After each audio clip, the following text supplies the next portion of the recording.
How do you feel about? I don't think we're supposed to like literally talk exactly about what our opponents brought to top 16. Oh.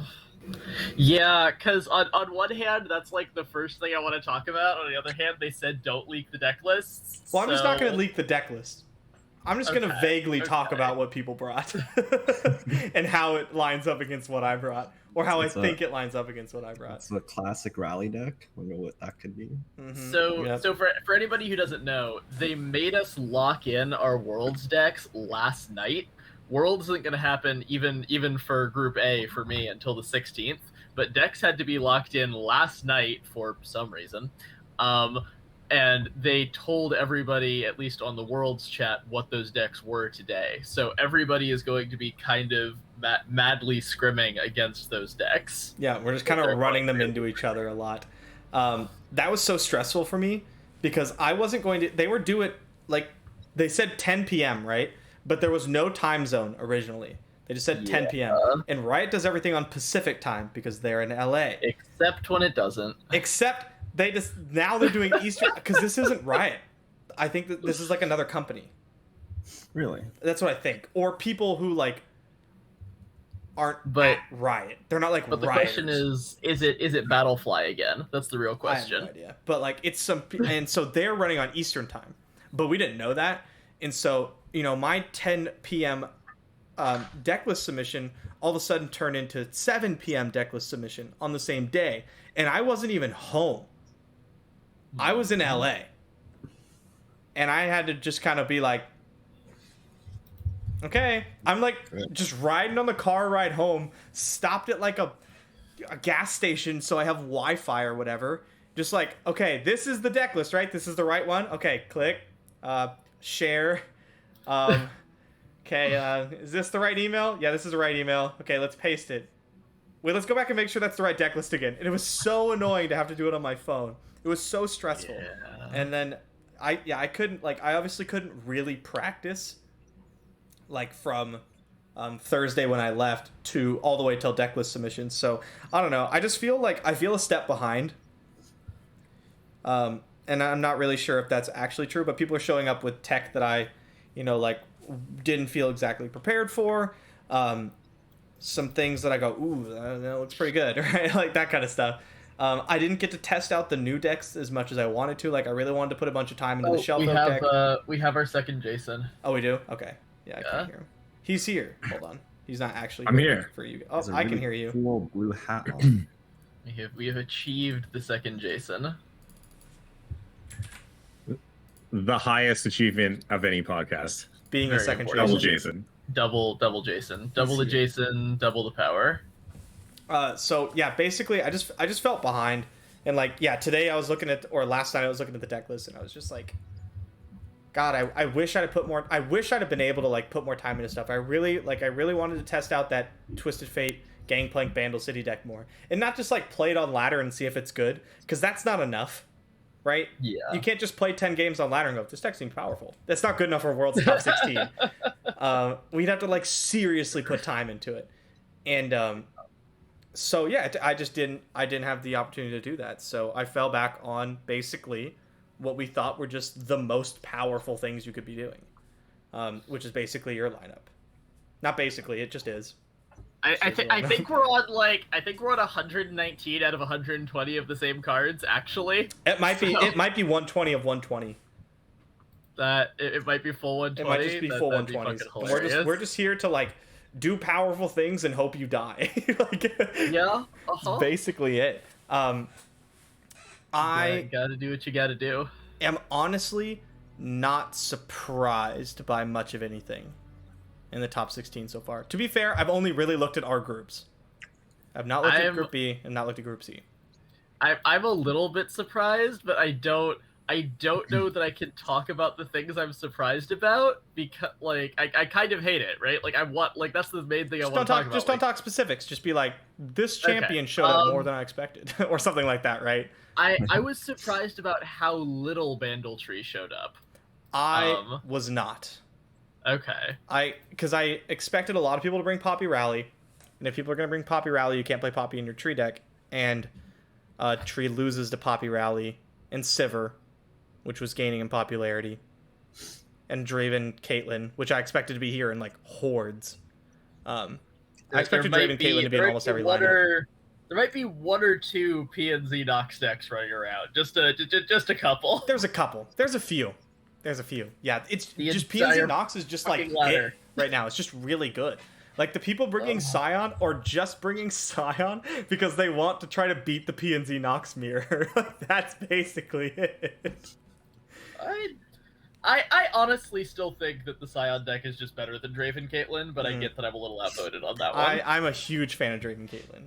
It did so much work for me in the qualifiers too.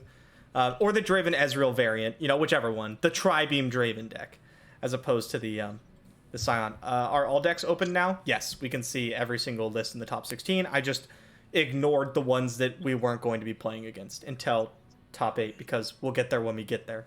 It's like let's worry about the ones we'll actually play against first. What do you guys think of the TF Gangplank deck? I've been playing a lot of Poppy decks, and I just do not beat that deck ever. It's very good. I think it's very good. The Vandal City one? Really? Yeah. I think it's quite good. I think Double Up might be a trap. I think there might be better options, but I'm not sure what they would be. I mean, some people have taken to running Harpoon in that slot instead. Yeah, I think that's and then fine. put in a couple of Dreadways and just see what they can do. Mm-hmm. The deck, just like the impact, is actually kind of a big deal. Huh? It adds up very, very fast, especially with Stone Stackers. Shout out Henneke's favorite card. Because that card can hit you 2 or 3 times. Usually, it's just a pain in the ass to get rid of. Yeah. And yeah, I don't know. I really like it. That was one that I really wanted to put some testing on. And then if I had another 3 days to like really test, I might have brought Ezreal Vi Shellfolk to top 16. Really? Yeah, I think that deck is so fun. It's so good, dude. It's so good. It's so good. I think you're after lunch. I think it's insane. If I could find out what beats it, then I wouldn't then I'd be like, oh well, I can't bring it because this beats it. But like, I was stomping everything, and that could have just been because like people didn't really know how to play against it, and they don't know what I'm doing. Same thing with like that. We were pretty high on like the Poros and the Yordles and Arm deck, the PNZ version. But the problem was like, the only reason I thought I was winning, like I went like 9-0 or something, and then put the deck down, and like dismissed it. Because it just felt like I was always winning because my opponent didn't know what to do. Like, if they knew to kill my 1/1 Poros, I would just lose the game. That would just be it. I just wouldn't win. But I'd like 20-0 people. Because they wouldn't kill my 4 Poros from my Poro cannon. I'd cast Yordle in Arms, and I'd kill them.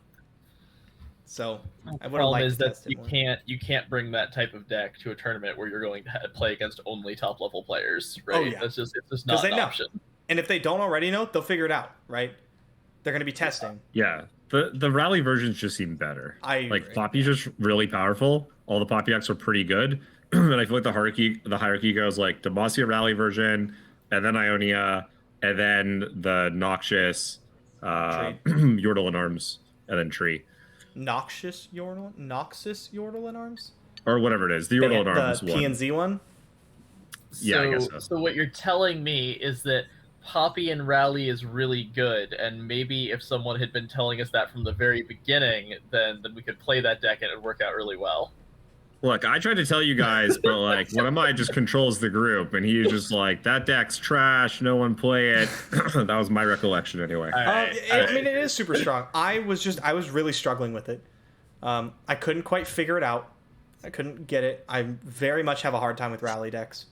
Historically, I just like don't understand it. And then I finally felt like once I kind of identified how key like Mayor is. This isn't like, once I stopped trying to play it like the Zed version of Rally, I started winning a lot more. Because you have the value engines to like really like do some nasty stuff, and it just plays out a little differently. Combat decks aren't so much base thing though. That is 100% correct. Yes, I struggle. You have to be willing to play a combat deck like a combo deck, and it works out fine. Brilliant.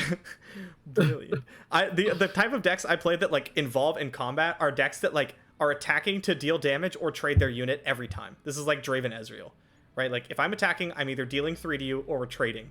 I don't have to think about it. I have no pump spells. Like, I do not care. This unit has served its purpose when it hit the battlefield, and that's all. So, like, Sivir Akshan took me, like, a really long time to learn. The Demacia one, a really long time. A lot of people, I think, came around to your way of thinking, Jordan. Yordle in Arms, popular card in top Pretty 16. Solid. I haven't seen the rest of the list, but I think there's at least one other person in my group who has the Poppy Rally Yordle and Arms deck. There are at least one. There is one other person in my group with it as well. One other person with it, something very similar. Yeah, it's like not like card for card, right? Yeah, it's the same concept. Exactly. You know what I saw plummet is the Barrier Rally, whatever that's called, the 4-mana one. Aegis, Golden Aegis. Golden Aegis not really anywhere to be seen outside of the Sivir decks, which surprised me a lot. I love Aegis. Yeah, I think it's really good. Is like really solid mirror tech for any kind of Demacia deck, right? It's like Brightsteel Protector plus Rally. It's really good. Yeah. And Brightsteel Protector in like the Demacia mirrors are insane. Just completely shuts you down. It's so good. So that really surprised me. People must have done some testing and stumbled on something that I don't know, or I don't know, whatever. It is very interesting to see all the different flavors of these like Poppy Rally decks that we saw, right? Yeah. What's the situation on Zoe Nami? Do you think people tried to like target Zoe Nami? Did a lot of people still bring it? Yes to both. Almost every single person is out there to not ban Zoe Nami, it looked like.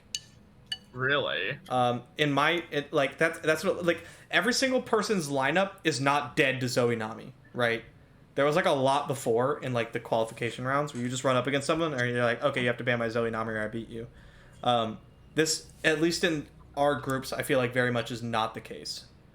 I'm not gonna lie. I kind of feel like everyone should still be banning Zoe Nami. Like, I agree with you. Yeah, which is why I brought it, right? Yeah, because I don't think trying to target Zoe Nami is going to work well. Yeah, it's because you target Zoe Nami and you either play something that's like bad or you play when you beat it 55-45. Like, congrats.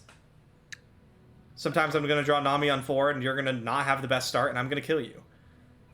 It's like Fizz TF. Like, stop trying to counter the best deck. Just get it out of here. Play something else. But I mean, who knows? Maybe I'll be proven wrong. I have a really hard time not banning the best thing. Like, it's just, unless you like, if you're trying to counter something that you think people are going to show up with, you better like crush it. Yeah. Not that, you're not gonna that win, they're every time. Yeah, not that they're going out of their way to like play bad decks. Like, Sivir Akshan would technically be a like Nami Zoe like counter, I suppose, because it's one of the better decks against Nami Zoe. It's like 55-45. Yeah, it's like 55-45. That's about it. But like, that's what I'm talking about. Like, this is the kind of lineup that like Draven Caitlyn, Sivir Akshan are like a lineup that doesn't want to ban Nami Zoe, right? In general, that's not why you built that lineup. Sure. But like, how favored are you against Nami Zoe? Not a lot, just a bit. And so yeah, like, not like these decks are bad or anything. Draven Caitlyn, Sivir Akshan are some of the best decks in the format right now. But I don't know. I just want to play the best deck. I just want to play Zoe Nami and beat people up. I may end up eating these words, but I am not high on the Sivir deck right now. Mm-hmm. Maybe I'm totally wrong. I'm gonna get my butt kicked, and we'll see like a top 8 full of Sivir decks. But I have not been impressed by the way the Sivir Demacia deck plays right now. Yeah, I agree. It wins a lot. Even when I was playing it, like, I played it to a lot of success, obviously in the qualifiers, right? Yeah. And every time I played it, I was like, here we go. Maybe we'll win. And then I'd like cobble together a win. That's kind of what it felt like. Like, the cards are incredibly individually powerful. But I don't know. A lot of times it felt like I was just like killing people for Xaxes, rallying with my Absolver and like just getting there. And I don't know. When I beat people with some of the other decks, I like crush them, right? Sometimes you're playing the Poppy Rally deck and they're dead on 4. And you're just like, Nice. And Sivir Demacia doesn't feel like that. I feel like the Sivir Demacia deck, kind of the same reason I didn't end up looking at TFGP as much. Mm-hmm. Like, I think they're both, they do a lot of the same thing, despite being, very different playstyle decks. They're both very powerful, but if you win, it feels like you're winning on your last card, and it feels like the things you're doing are often very playable around by competent opponents who know how to go around what you're doing. And you just don't get that win, and your opponent lives at 2 or 3 hit points and swings back and kills you. Then you die. Yeah, no, I agree with that. Sivir Demacia is like bringing a spear and shield to a World War I trench warfare by PVG. That's a good quote right there. That's solid. I like that one. It does feel like that. That's what Ez Draven feels like sometimes. Not in this format, but like before, when like everyone's doing incredibly powerful things, and you show up with your mystic shots, like, I'm gonna shoot your things. It just feels like you're showing up with like not it. Like it's moved on. Science has passed you, my friend, and you're showing up with just like outdated tech is what it feels like. Like, do you still get there? Yeah, like you still win a lot, but I don't know. It just doesn't feel as powerful. Akedo says it feels like an uphill battle, and I totally agree with that. Like, I feel like I have to fight for it. And then my opponents sometimes just play Poppy and kill me. It's like, oh, cool. Yeah, the nerfs were real. Like the Merciless Hunter being on 2 now is like really big. Not having Overwhelm Spell Shield guy, obviously massive. That guy just does work, or did work. Rune Runner. Yeah, Rune Runner. Yeah, you can just feel it now. Like the power levels dropped for sure. I'm interested. Did anyone bring like Triple Tree? Did what's his face that qualified? Did he run it back? As far as I know, I have not seen so far. I haven't seen a single tree deck. Yeah, like that. That's kind of what I was talking about. That I was surprised by. I expected there to be a lot of tree. We have not looked outside our groups. There are 2 other groups that I haven't peeked at. What about Darkness? Or anything of like kind of control decks or anything like that? I mean, like the world is basically made of PNZ Nox control decks. Like that's kind of the entire format. But past that, I don't think I'm seeing that much. Yeah, Darkness like wasn't that good to start with. It's just like not that good. Unless your name is Deech, in which case apparently it's the best deck in the world. Deech wins with garbage every season, and I always try it and then lose.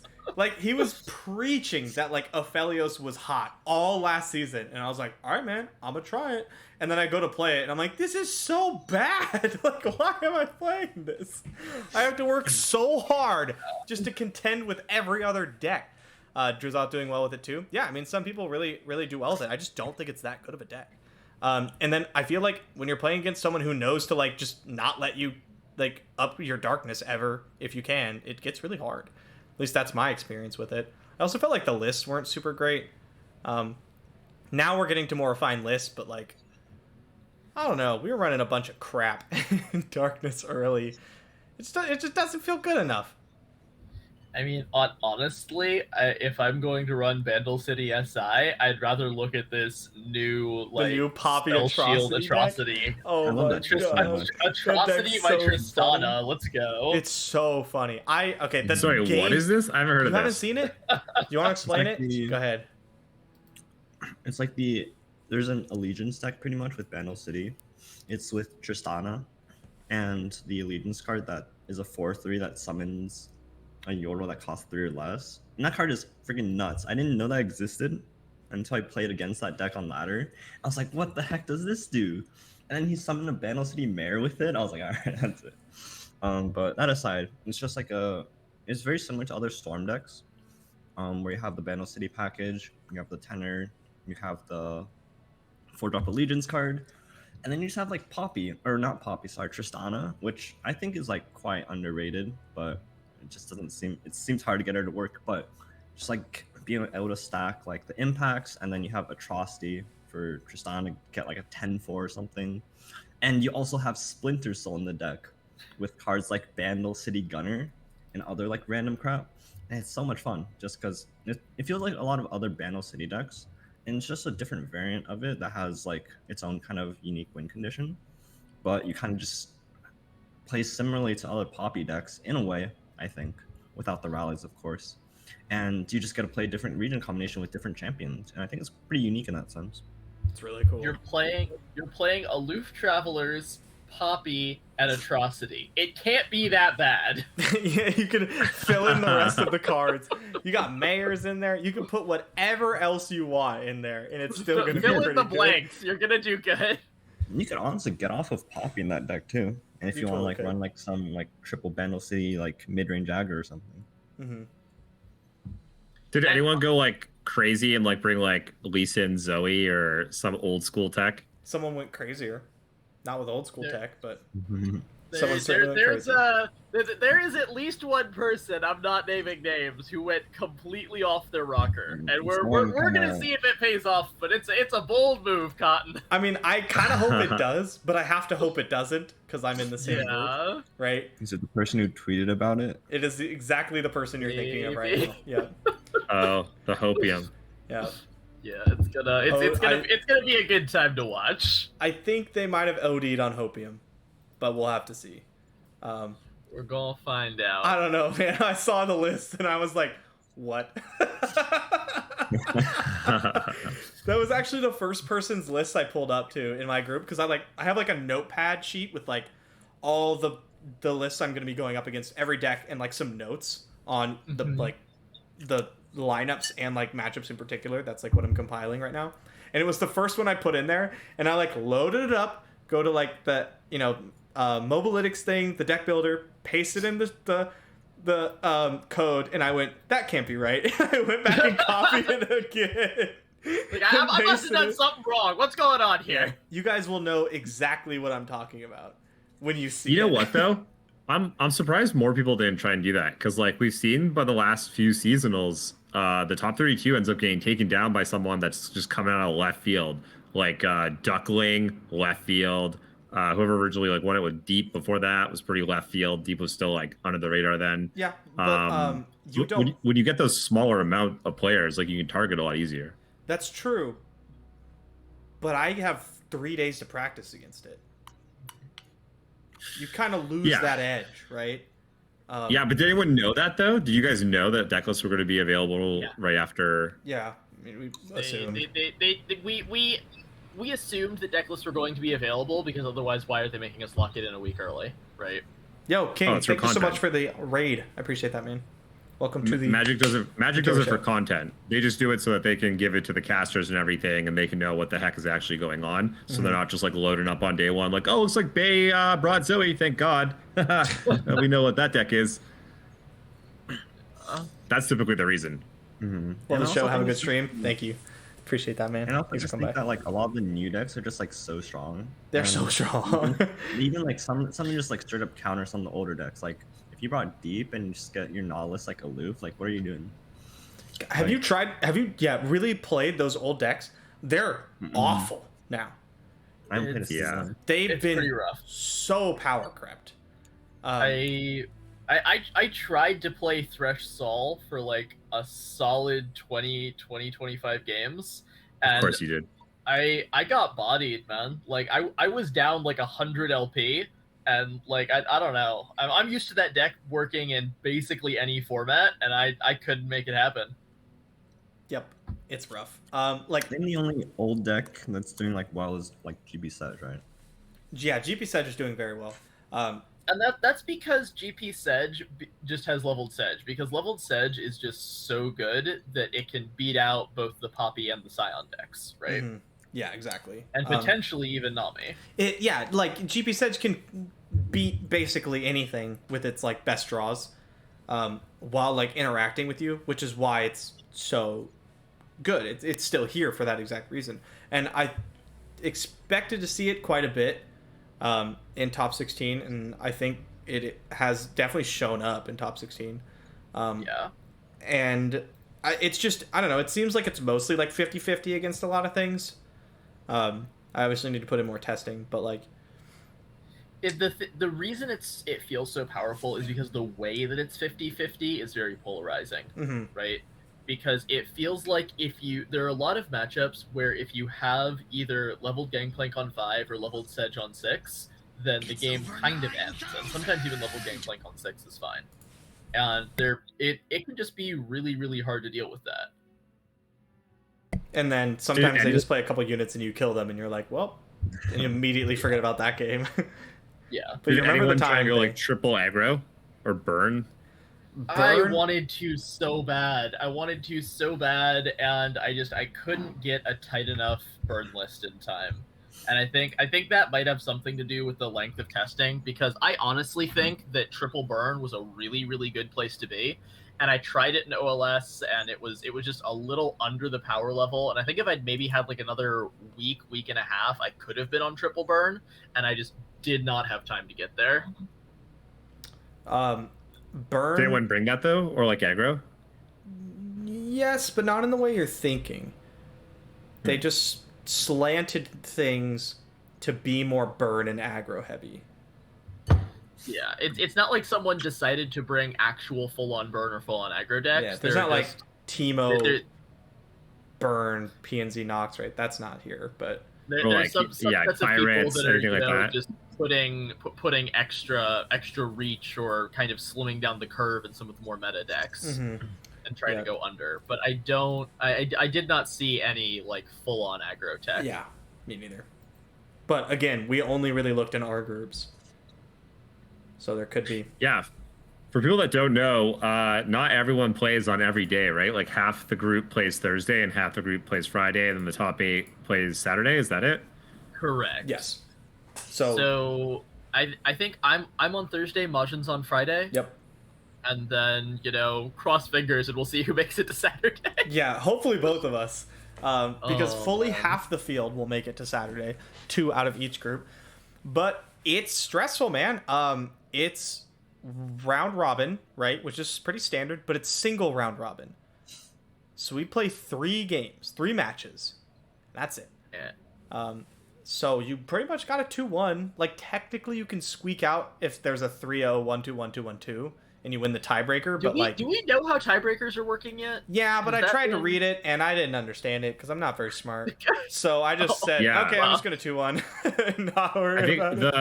I think you said that like the first tiebreaker was like if you've actually played that person. Yeah, the head-to-head is the first one. But like in a 3-way tie, when it's 3-1-2s, that's how it's or 3-1-2s or 3-2-1s, right? Yeah, well, 3-2-1s is easier because if any of them have won against 2 of the other people, they're automatically the first. Like, I guess, but then you have to figure out the second one, because if it's 3-2-1s, there has to be an 0-3. I don't know, man. There's gonna be. I don't know. Did they announce the actual prizes? Yeah, we know. We know the prize. We have known the prizes for a little bit. Mm-hmm. So prize pool is pretty sick. I'm gonna say I'm very happy for first.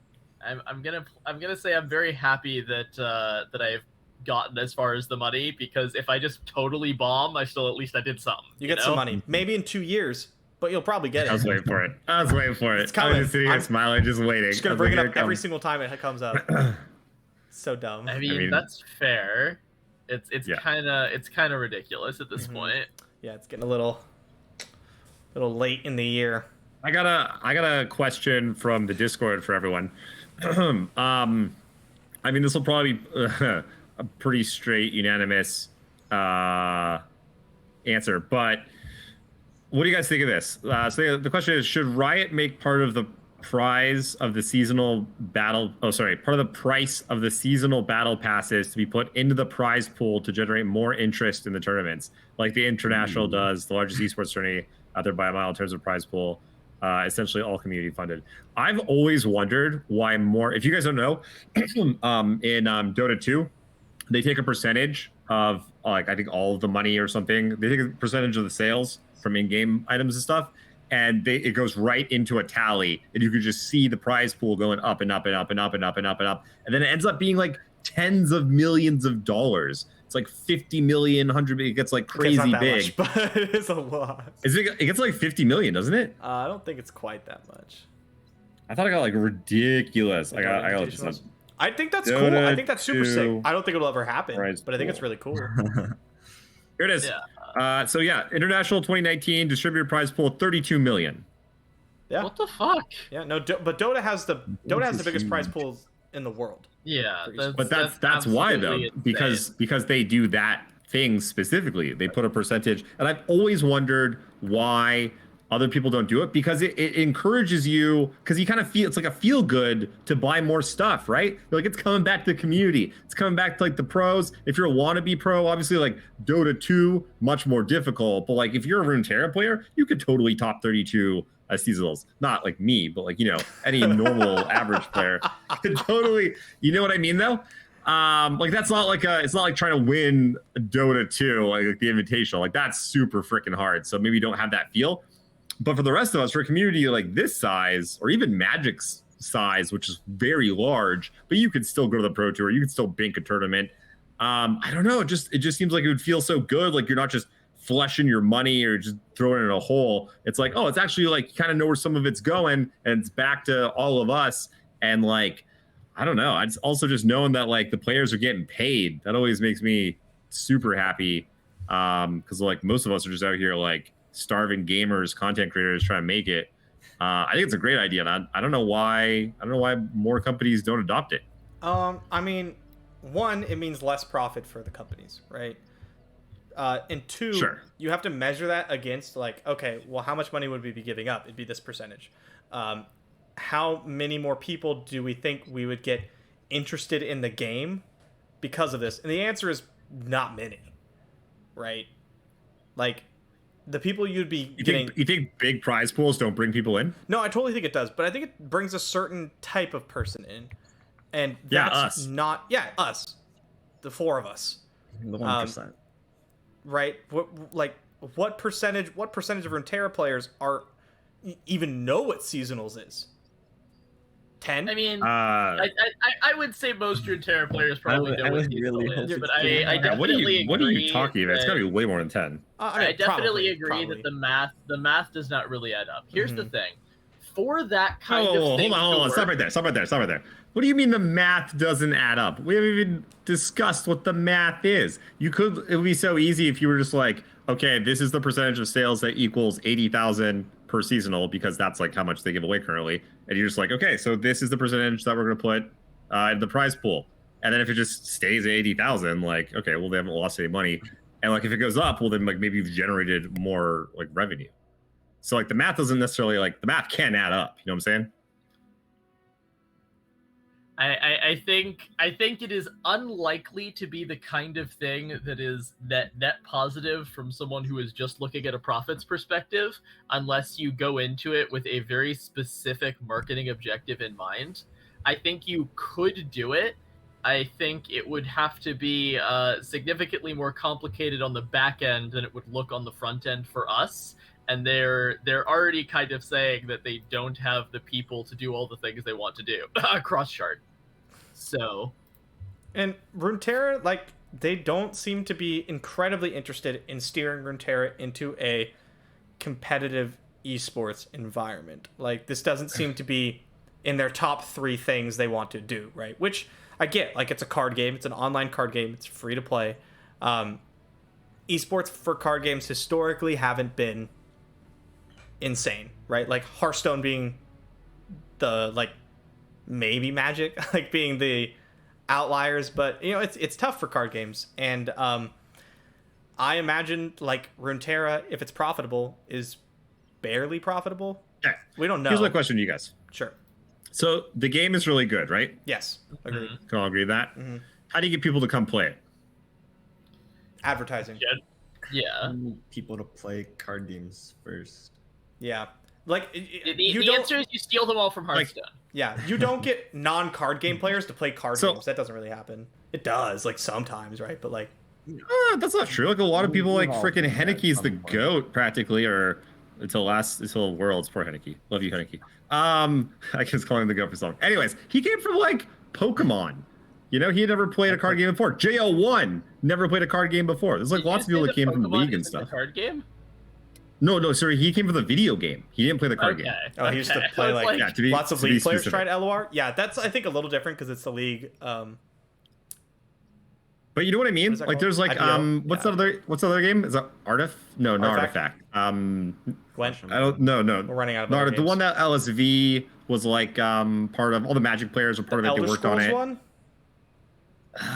No, one I don't sucked. think that's it either. Anyway, I can't remember the name. But like, there's lots of good games out there. Like being a good game is not like the end all be all. You know, like there's got to be you have to more. actively commit corporate sabotage and go steal all the players from Hearthstone. I mean, Obviously. that would Eternal. be wrong.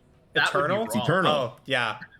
Yeah, I've heard of that game. I'm like everyone's complained about Hearthstone for frickin' forever. Everyone's complained about Magic for frickin' forever. But like, no matter how much they screw stuff up, there's lots of stuff to do and there's lots of stuff going on. There's tournaments to get together with your friends and there's like all kinds of different product releases, like stuff you can buy and collect. But that makes them money. We don't have that.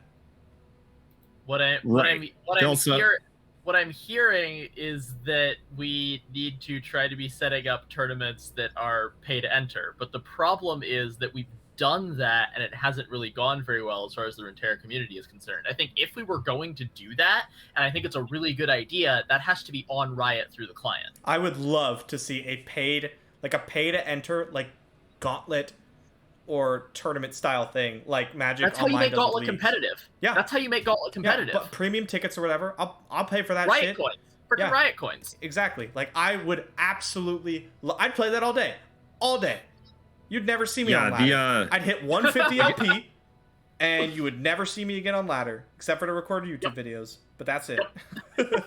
So yeah, Arena does have that now, and people do play it and love it. The Arena Opens, where you just those are incredible. Arena Opens, you just win $1,000 or $2,000. Yeah, those are astoundingly successful.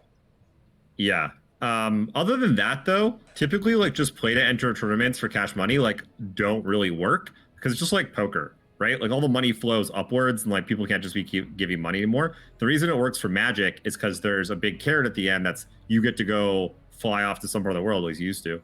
And play in this big tournament, exactly. I'm saying the Arena Opens are like new and like that's the only thing that has worked. And already then too, a lot of people are like, they're very against it. People talk about it being predatory all the time. Well, they can suck it. It makes them tons of money, and we love it.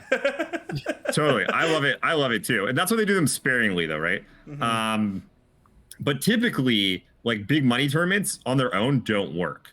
Like people have tried to run big money Magic tournaments, and like they just don't work. There has to be like Star City Games does it, and like Magic does it through like PTQs and Grand Prix, and it's because it qualifies you for a bigger tournament that has like a big prize pool that's free to enter, and that's like the prestige. What you're telling me is that not only could we try to have these like really big actual money tournaments to try to get more people into it, we could have them qualify us for things like seasonals and worlds, so we wouldn't have to play ladder anymore. I feel like you're just making this better for me, Jason. Like I'm cool with it. No, that would actually make sense. That would actually work.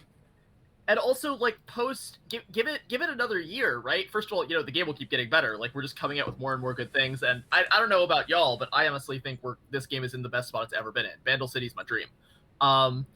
But give it another year, and for second Worlds might be in frickin' person, man. We can start doing LAN seasonals. I can get drunk with the boys. Exactly. Like you talk about the big draw behind these things being like maybe it's like 100 Riot Coin Center, maybe it's a small thing, whatever. But you talk about the big draw behind these things being these larger clout-based qualifications. Let's fucking do it. Let's make Gauntlet competitive again. Or not ever. Again, ever. Yeah, I was gonna say for the first time. Speaking of LAN tournaments, when Arena launched, they had a $100,000 prize pool tournament, $100,000, and it capped at, I want to say like 128 players or something, and in LA at DreamHack, and like 90 people showed up. How insane is that? So when I talk about like just like money for money and why it doesn't work, like they did advertise it like somewhat poorly, but like I flew down from Vancouver and was like, this is dope. First big, huge Arena tournament, huge prize pool, capped 120 people. Like I've been to Grand Prix in Los Angeles that got like 2,000 people and they couldn't cap like 128 people. It was free to enter too. Social event. I mean, free to enter. I'm going to say that was probably a huge advertising failure because I was playing MTG Arena when it launched. I was at the top of it. I was playing like the legend level MTG Arena, and I didn't know that happened. This is literally the first time I've heard of that. It was Today, not like that you right just at the told beginning me. of when it launched. Yeah, it wasn't right at the beginning of the launch. But yeah, like they put it on like the homepage, like the Wizards homepage. That's like what that I'm saying, gets because some I missed it traffic. too. I didn't hear about it until you told me the story like a few months ago. And I was like, bro, what? I was like Yeah. elbows deep in Magic the Gathering. Like, Yeah. you didn't get Yeah, so more there is involved in that. Magic the Gathering than I was. That's definitely part of it. Don't get me wrong. There was definitely could have been better marketing, but like it was around. And it was the first one and on it goes. But like What I'm hearing is that if you advertise your tournaments, more people show up for them. I think that's an important nugget of wisdom. Yeah, Yeah, I mean, good. we haven't seen Runeterra advertising, period, like at all. Yeah. Do you guys feel like maybe they're waiting until it's like polished to start pushing it harder? I just don't think they plan on really pushing it. I mean, we have Worlds. They could have easily just not given us Worlds or seasonals like until like the year 2 or whatever, right? If they were really like, we don't care about esports, like why are we having Worlds? Why are we having, you know, seasonals? Why are we like doing these things? Like it's only been like 9 months. You know, it hasn't even been a full year of seasonals. It's been 9 months September, yeah. since the first seasonals. I mean, It's like that's pretty fast. Riot doesn't do a ton of advertising. Their big advertising is word of mouth stuff. Valorant advertising being the most I've seen for any Riot thing. It's not a lot. And I don't know, like, I feel like if their plan was to push the game a lot through advertising, that would have happened. I was, 6 months ago, 9 months ago, I was like, yeah, no, they're going to finish the 10 regions and we're going to see a big push. I don't think it's going to happen. I think this is the level of advertising we're going to continue to see. And I do think we're going to continue to, like, garner more and more players. That's probably not the right way to use that word.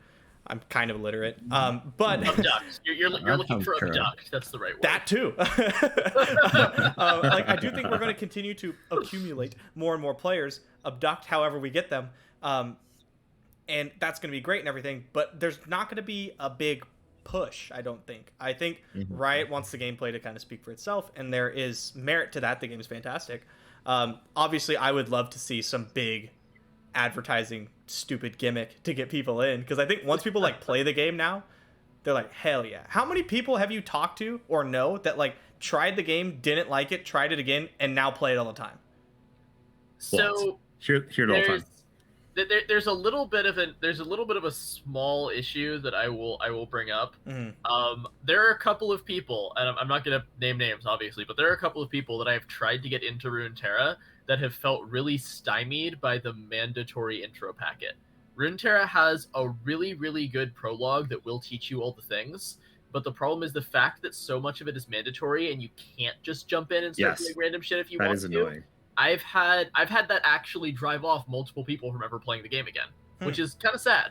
I don't remember it because I did it on my other monitor while playing Magic Arena, I think. Okay, but yeah, I made a Smurf and it was so annoying. I kept trying to make an EU account, didn't know how, and I just like went through it like twice and just was like, nope, never played on EU. I guess it's that not bad, for me. huh? It's pretty Takes rough. a while. That's I didn't think of that as being one of the big things, but now that we're actually talking about it, if you are looking to try to get more and more people into Runeterra and you're going to do one of those advertising pushes, then like having the thing where it like forces them to look at the first challenge or two is fine, but the level of forced AI play is pretty fucking high. Yeah, you should be able to drop it and jump into your collection and like build a deck and play against whatever you want, right? And like, go back, pretty right? fast. Why not just have the like go in it, have the ability to skip or go back? Hilo pointed what out about that, this? Oh, go ahead. Oh, I was just gonna say, do you guys ever get this one? People were like going off about Magic recently because it's having all kinds of problems. I was like, as usual, I'm like, hey guys, from Runeterra happening, Runeterra calling, and the response I get a lot is like, oh, no one plays that game.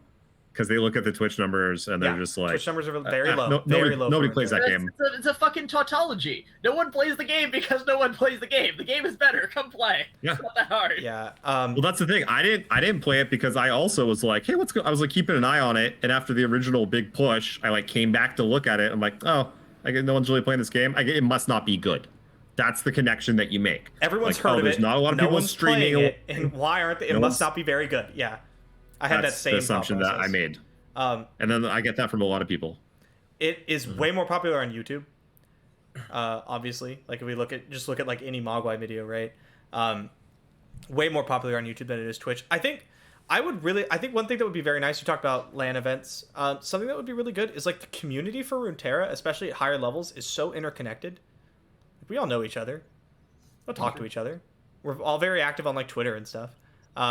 These like LAN events would be really nice for promoting like that kind of community. Like I don't know how much you guys follow some other games, but like I adjacently sometimes see stuff from the Smash Melee community. Sometimes. Yeah. Right? But they're always doing stuff where they're all together. They're talking to each other, and like I don't know, that makes me want to get into it.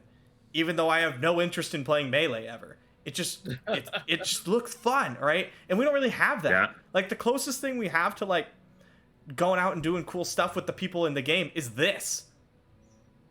Which is fun. I fully assume that like once any sort of events are happening again, like Mastering Runeterra are gonna be throwing some like get-togethers at some places. There's gonna be we're gonna get like way too many. We're gonna way too many people. Way too many. We can't bring our hot tub in this club. Okay, next club. We're going. Out here. Solid. Yeah, I'm really. That's another thing that we haven't considered is Runeterra's just been under COVID this whole time, so that's definitely like affected Riot. It's also affected us in a bunch of ways in like the community. Yeah, I always forget that and like how different things will be. Even if like it's a Magic tournament and like a bunch of us go to a Magic tournament because it's like, oh, it happens to be a good place. And like, you know, everyone's just like, okay, let's just Runeterra people get together. Maybe we'll play a little Runeterra at the bar or something. Like, like that stuff's going to happen eventually. And I think that'll be good. I think that'll be really good for the game, like for the community, but also for the game. Like we talk about advertising and stuff. Like I think word of mouth and stuff like I learned how to play poker because I went to a Grand Prix and a bunch of guys were sitting around playing poker and I was like, oh, what's this? And I was like, oh, this is like, come pull up a chair, lose some money. And that's how I learned how to play or like got into poker and stuff, you know? Mm-hmm. Yeah, and I think we're slowly seeing a little bit. There's like the Canadians who met up. There's the people in LA who met up. We're seeing it slower and slower. It's nice to see on like their Twitter feed and it's like, oh hey, they got together and that's kind of neat. I know, I'm always jealous. I was so upset. I was in LA and I didn't know. I was like in Disneyland. I was sitting in a hotel after Disneyland. I got back at the hotel at like 4 p.m. and I was like, I'm not doing anything all night. But everybody's probably busy. And I was like this close to like tweeting out, anybody want to come hang out in LA? Like anyone in LA right now? And then they posted that like the next like later that night. They're like, yeah, LA Runeterra get together. I was like, God damn it. Yeah. So anybody in New York? You know, stuff. Nope. It's too expensive. Whereabouts in New York are you? in the city. Nice. Mm-hmm. I've actually never been to New York. I've been to a lot of places in the U.S. New York's not one of them. Okay. I will it's be. A good time. It's allowed. I will be in Texas. Flesh and Blood. Next month. Flesh and Blood. There. What'd you say? Flesh and Blood tournament. Flesh and Blood Grand Prix. I will be there at the Flesh and Blood. Yeah. Grand Prix. Yeah. Speaking of which, learn that game? Am I supposed to be learning that game? I still haven't made the dive yet. I'm just gonna show here up. It is. And just everyone playing it because everyone got into it because they picked up organized play that was exactly what Magic was in the heyday. Regionals, Nationals, Worlds, Grand Prix, Pro Tour. And everyone jumped into it. And now because everyone's jumping into it, I'm 100% going to play it eventually because everyone else is playing it. And like, I don't know if the game's good or not. I have no idea. It's really good. It's like very fun. 1,000%. 1,000%. I'm going to go try it out. Yeah. So see, like Blevins tried it, then you tried it. It's like, oh, okay, I'll go try it. And yeah, we don't have that in Runeterra just yet because COVID, but maybe it changes once we can actually start meeting up. I don't know how much you've seen on Twitter, but Flesh and Blood events are like the LAN Runeterra events right now. That's like what people are using them as. It's all the Runeterra folk getting together to go to a Flesh and Blood event because we don't have Runeterra stuff to go to. So funny. What I'm hearing is that the past is the future. It's time to go back to in person and have LANs again. Yes, it is. LAN is the savior. FNM, but for Runeterra or something. Yeah, I mean, LAN events are they're exciting. Even the all the esports tournaments and stuff that are really big and important, they're all in person because that's fun. It's a good time. You see all these people like there, right? And that's just It's just way more fun. I remember seeing like a StarCraft tournament like way long ago. Oh. And the fact that they were like both there on the computer, like playing with the crowd, I was like, this is so sick. I want to do that, right? Like at the very top level, they put them in the cages, in the right? thing, You'll get the little sealed off pod where they're actively fighting each other. And that's exciting. It's way more exciting than watching my webcam of me sitting and playing in my room in my pajamas. That's a sneak peek at what's happening Friday, by the way.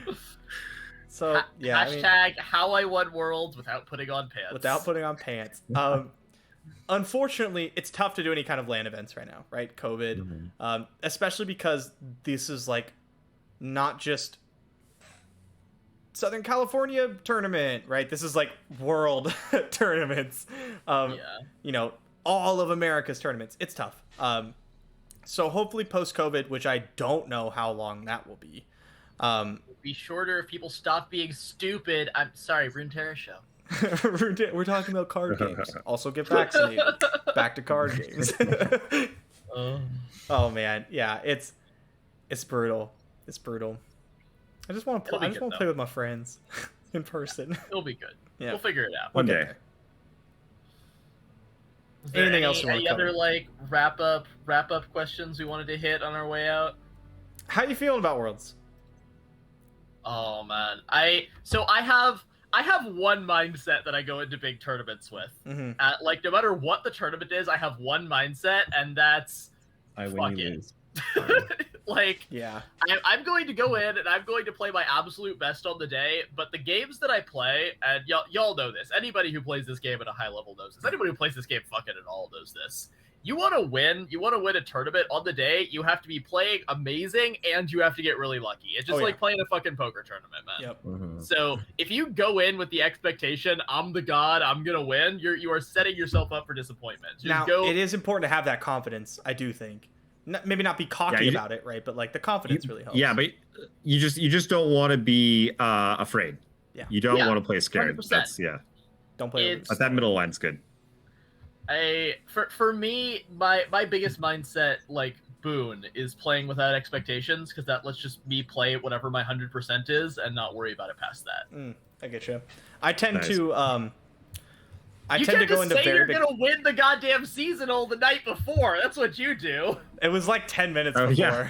And it worked. Yeah. It worked. Yeah. I'm more shocked than you guys. But like what I do is usually for like a big tournament, like Worlds, not like seasonals, right? Like maybe seasonals top 32 the first time I played into it, and then like Worlds. I usually look around and I go, damn, everybody here's like hella good. I guess I'll just have to get lucky. And then I finish like the first match and remember that I'm like actually pretty decent at the game, and then start playing like I'm supposed to be playing. But I'm just like, I guess I got a high roll every single game. Like I don't play against these guys on ladder like every single day or something. Yeah. You're playing against the best in the world, but you're also there, right? So it's kind of validation that you belong up on that stage too. Yep. One of the questions, I don't know if you did the little interview thing, but one of the questions they asked was like, what's your goal, right? And I'm like, I'm here to win. I don't show up to lose. I'm here to win. But they're like, would you be happy with any other finish besides first? And I was like, no, not at first. Like I will be happy if I go 0-3 in a week, because I'll be very happy I'll be proud of my achievement that I made top 16 at Worlds. That's like such a huge achievement. But for like a week, I'll be incredibly bitter about it. And see, I'm the exact opposite. If I go in and I'm not going to be happy if I win and happy if I lose, I'll play bad. Like I'll get scared. I won't be able to bring my A game, or like beyond it, the S game that you need to actually fucking win these things, right? Yeah, totally. So for me, the only way I can play at my top level is if I go in and I say, you know what? If I win, that's fucking awesome. And if I lose, I'm still good. Tomorrow's good. I'm at a good place in life, you know? If I'm... I don't know if this is true for many other people, because probably most people who play at the top level are like hyper competitive dialed in, right? But for me, the only way that I can get my game is if I know I'm going to be okay either way. I get that. I'll do it to the level where I'll I'll order like sushi or like hummus or something like really tasty to show up. I'll do this before the tournament starts, and I'll order it to show up for dinner, so that even no matter what, I got something to look forward to. Yeah, we good. smart. Yeah, that's how I feel for this tournament. I have something I'm really looking forward to on Sunday that I'm like doing with friends, and so I'm like, damn, even if I lose, I get to do this thing. I keep seeing in chat, everyone's talking about the EU players. I'm seeing this a lot. Everyone's like, don't sleep on EU. EU players are hella good. It's like, we know this is. I'm not sleeping on EU. It's top 16 of worlds. About? Everyone's really good. Like, there's no one. I'm like, I mean, at least I only have to play against one other America's player. Everyone else is dog. Like, no one's saying that. But I keep seeing this.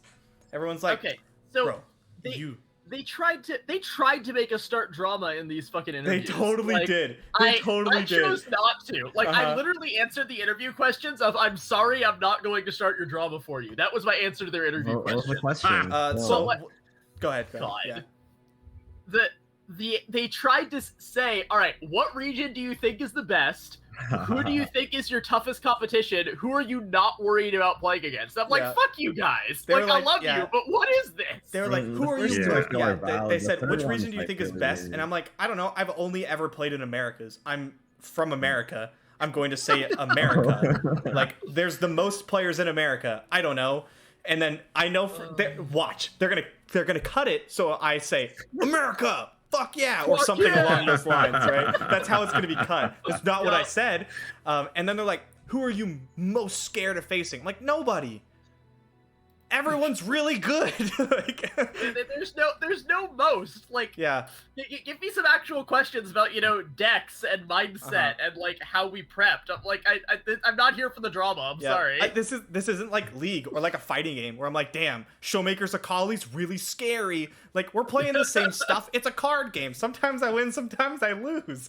Like, it's not the same. It doesn't translate as well.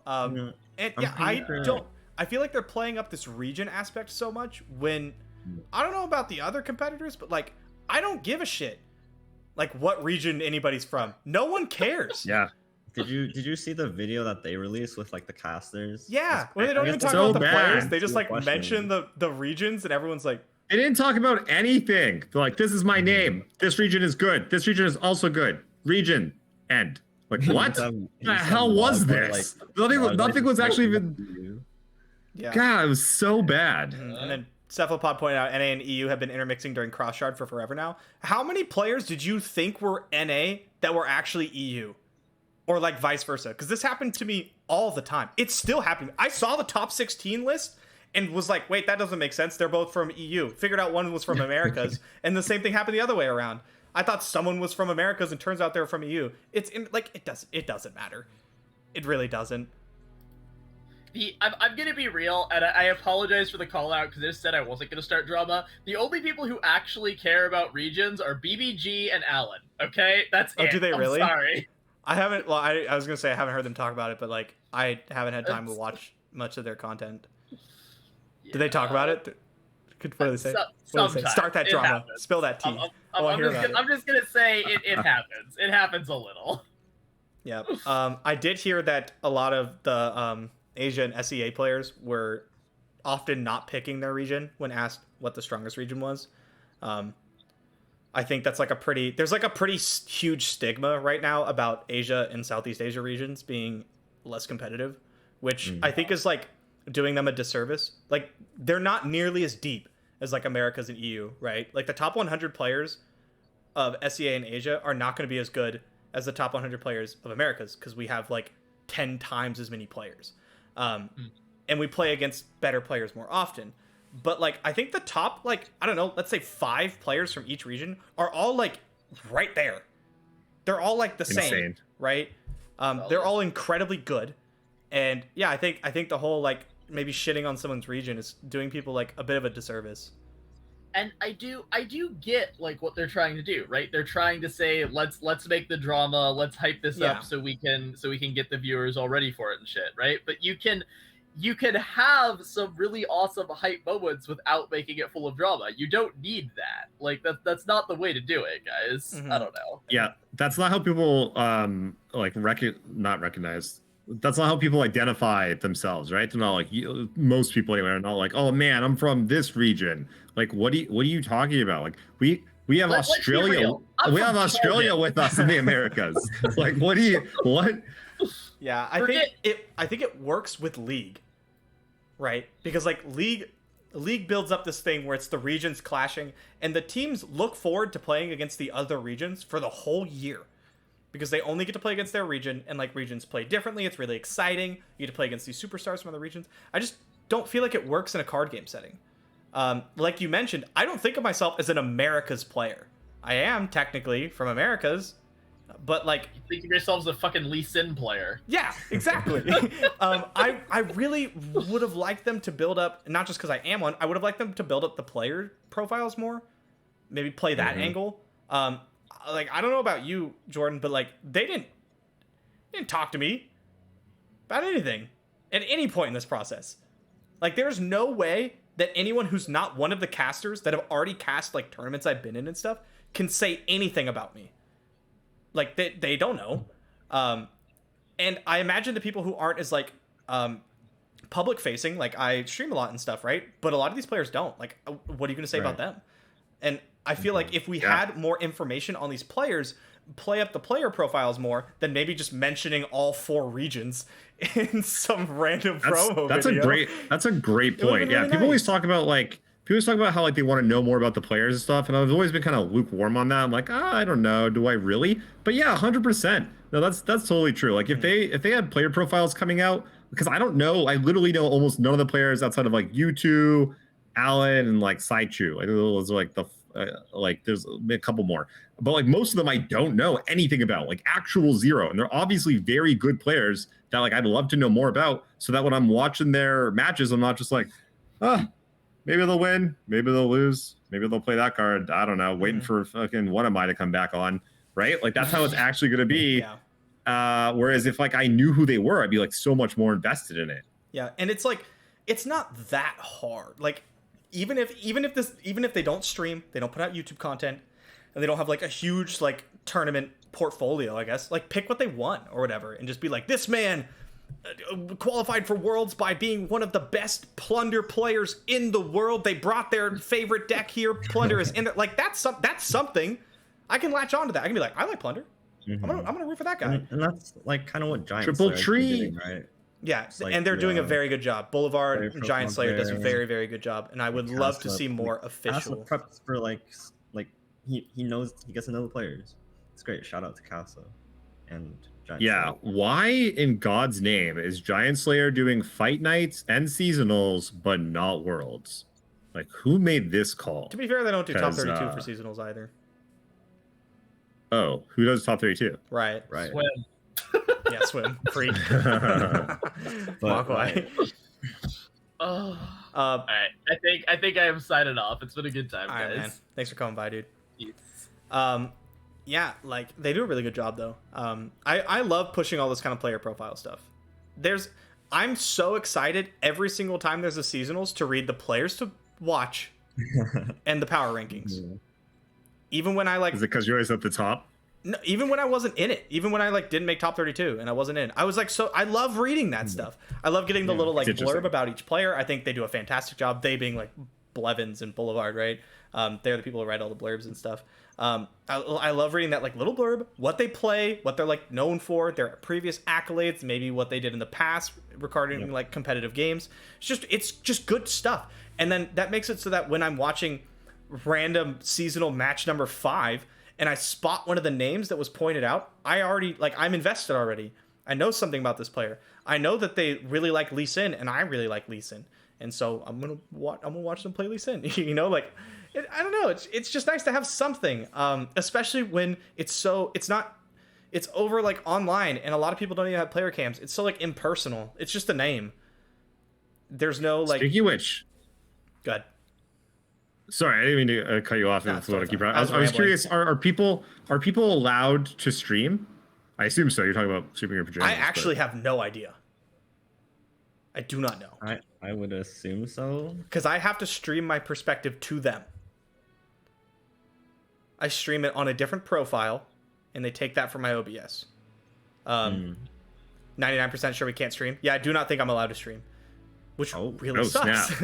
And then I have to ask them, I'm like, can I take my games and like put them on my YouTube channel? Because like if the answer is no, then I'm gonna take the games and I'm gonna do commentary over it and then put it on my YouTube channel. But yeah, I don't really know, and that kind of sucks because I feel like most of the people, like my, all the people in chat, like they're used to seeing me stream the tournaments I'm in. I really like to do that. Apparently you can. Chavin says apparently you can. Okay. I'll definitely ask. Worst case, you can take their broadcast of your games. I could get copyrighted for that. So what I would have to do is take the broadcast and then mute it or commentate over it, which is what I would likely do. Just put my camera in the corner and just be like, yes, I did play this card here. I remember that. So I'll figure it out, but yeah. Anything else? How many... Go ahead. Yeah, how many matches are in a 4-person round robin? Because you said they're streaming all of them? Isn't that like a lot of matches? It's 9, right? 3 times 3, 9. Each person plays 3. Yep. Yeah. It should be 9. Wait, they're streaming all of them? Really? Every single one, yeah. Which is why it's single round robin and it's a full day, both Thursday. Wait, isn't that 8? So they're doing 2 pods though. That'd be 18. Wait, why can't we do math here? So only one pair is playing at a time. Like you have to wait for. It's not 4 times 3. I don't even think it's. I don't think it's 9. Is it 6? What? No, it's not. Okay, because like player A plays 2, player B, C, and D. Yeah. Player B has already played player A, so player B plays C and D. Yeah, player it goes C has 3, 2, 1. Only right? D, so that's 6. It's only 6 per group. Okay, so 12 per day. Yeah. 12 per day. That's a lot. Oh my god. That's still a lot. I can't believe that took us like an hour to figure that out. So like you're gonna have like a what? You have 3 rounds in between each of your sets? No. I think I have like we have a schedule. So I have like my first round, and then I have like an hour break or half-hour break, and then I have like a 2-hour break before my like 3rd round. Yeah, that's weird. So you just go take a nap or something. I don't know. It's really annoying, but it is what it is. I'm glad they're able to show all the matches. I wish it was double. I wish it was double round robin. I thought it was going to be. Single round robin's a little tough. Dicey. Yeah, but it is what it is. Do I think Asia will have a time zone disadvantage? No. Yeah. Maybe. Yes. I don't know. Yeah, look at how long we're talking about, how long it's going to take. So like it starts here at 8 a.m. And it's what, 12 hours in Asia or something forward or back? That's like midnight in Tokyo. The early morning. I have no idea how time zones work. And then it goes on. So it starts at midnight in Tokyo. And then it goes on for like, I don't know, we're talking 12-ish hours. Actually, no, I guess your pod. They'll probably do pod by pod, right? Yeah, it's pod. It should be like pod A. But pod still, B. It's definitely starting at like midnight, 1 a.m., 2 a.m., 3 a.m., something like that for some people, right? And then going on for like 6+ hours. That's a pretty big disadvantage. I would have to agree. Yeah, it's not great, but what are you gonna do? It's gonna be shitty for someone, no matter what you do, right? That's why you run all the rounds at the same time, so that person doesn't have to stay awake for god frickin' forever. If you do double round robin, but like people don't. It's what, like let's say 12 rounds. Let's imagine it's 45 minutes per. I think they're doing 45 minutes per round. 6 rounds for your pod. It's like 5 hours. 45 minutes per round, something like that, or 50. Let's say 50, whatever. Let's just say 6 hours per pod. Right. But could if everyone played at the same time, could you not make it like 2 matches, 2 matches, 2 matches, and just have it be 3 rounds? Yeah, but then you can't broadcast it all. Of course you can. There's this thing called technology. You can record things. No. I know. That's why I do all the just pre-record it and then have the commentators go over it, even though it's like not live. That's what they do at That's what they do at Magic, because everyone plays at the same time, right? Yeah, you could according to the schedule, they're giving 40 minutes for each round. Maybe they are pre-recording it. That's what I thought I saw on the schedule. It's gonna be fun. We'll figure it out. One way or or another 40 minutes. Isn't that super short? Yes. Mhm. Yeah. Moral of the We're gonna story is round you guys for know just as hour much about how 5. Worlds is working as I do.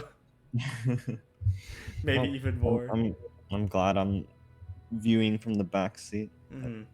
Now, At least it'll be interesting. I don't know if the actual round timers are 40 minutes though. Like you said, they could record. That could just be like an outline. They expect the average to be 40 minutes.